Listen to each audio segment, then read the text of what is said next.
How the Elephant Got His Trunk.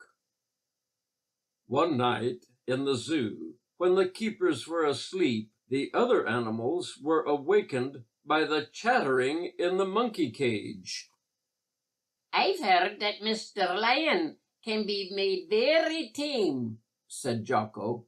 "And while I doubt very much if he really can bite, his growl is most unpleasant to hear." "Oh, well, it may be worse than his bite," said Tito. "Those who make the most noise are not always to be feared, I have been told. There's the hippo. He is much bigger than Mr. Lion, and he doesn't make as much noise all the time as Mr. Lion."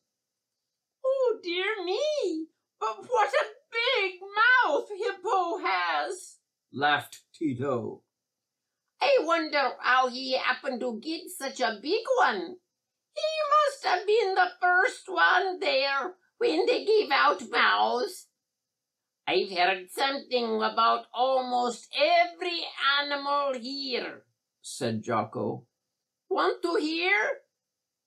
"Yes, tell me," said Tito, moving close to Jocko. "Where did Mr. Lion get his long hair?" "Oh, dear, don't you know?" laughed Jocko. "Mrs. Lion pulled it so much it made it long. She hasn't any, you see." "Oh, dear. Yes, Mr. Lion is a hen-picked husband, if ever there was one." "You don't tell me so," said Tito.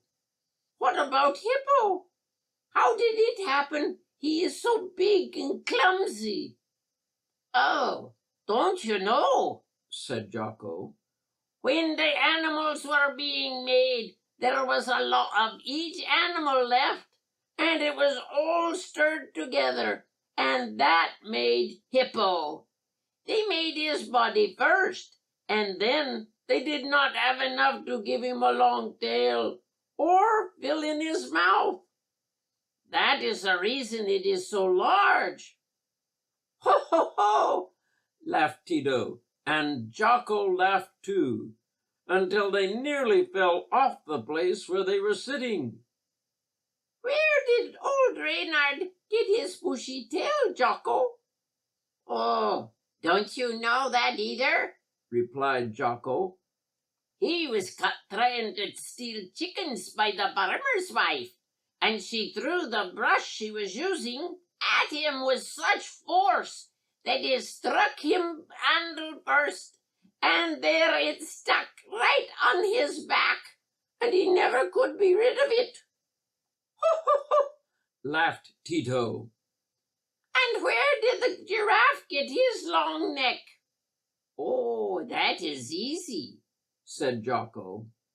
"He was so big feeling and so haughty, he would not look at the other animals, and it stretched his neck until now he can't see the ground. So I have been told. I don't know, of course." "He has a very little head anyway," said Tito. "There is very little in it, my dear Tito," said Jocko, and then they both laughed again. One by one, the animals had awakened, but hearing what was being said, they each hoped to hear something about the other that would offset the fun Jocko was making of them. So they kept still. "Where did the elephant get his trunk? That is what I should most like to hear about," said Tito. "Well, that is a long story," said Jocko. "It seems that it really was only a nose to begin with, and not much of a nose at that. So I have heard it said. But because he was so big, he thought he was the boss of the jungle where he lived, and he went about poking his nose into every place he could find to see what was going on. They used to call him Old Nosy, I have been told, and he had such big ears that what he did not see, he heard. So everyone disliked him. But it took Old Man Crocodile to cure him of his bad habit.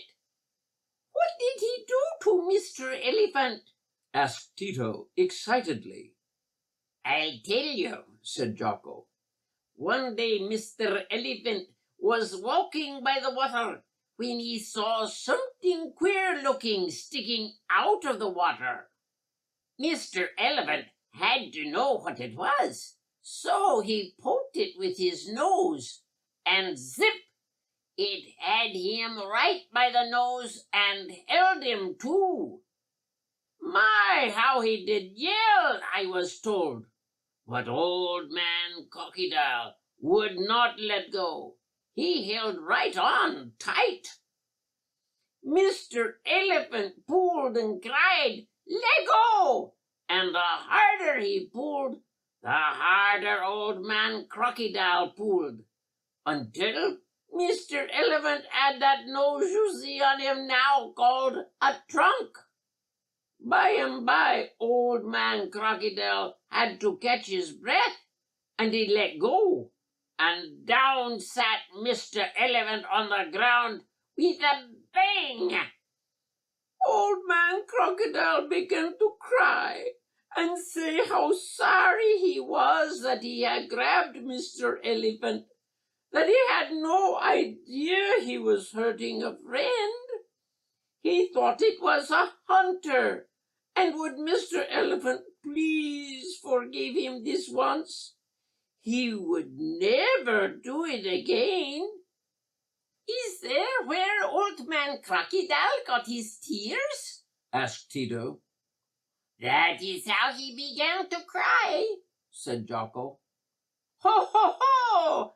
They both laughed, and then a terrible roar and trumpeting of all sorts of cries went up from the animals, for Mr. Elephant could not keep quiet when he heard what Jocko said about his trunk. When Mr. Elephant began to trumpet, Mr. Lion began to roar, and Jocko and Tito fled to the back of their cage and huddled together, trembling with fright. They can't get us, said Jocko. Let them talk and scream. I guess we woke them up, talking and laughing. The other animals made such a noise that the keepers came running to see what had happened.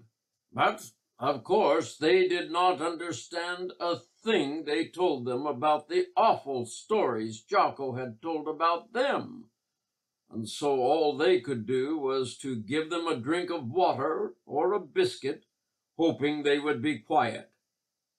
Far into the morning the animals scolded and told Jocko what they thought of him, but Tito and Jocko fell asleep in spite of the noise, and Tito laughed in his dreams about the funny things Jocko had told him.